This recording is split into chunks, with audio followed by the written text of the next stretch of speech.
What's the meaning of champ?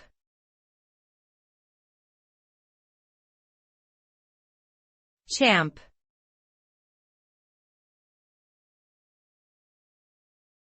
Champ.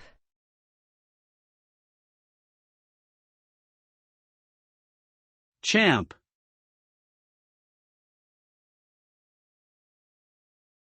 Champ.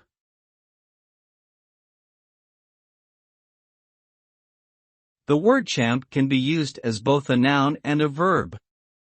As a noun, it is often used as a shortened form of the word champion, meaning a winner or someone who has achieved success in a particular field or competition. As a verb, it can mean to bite or chew on something noisily or to crush or mash something with repeated forceful blows.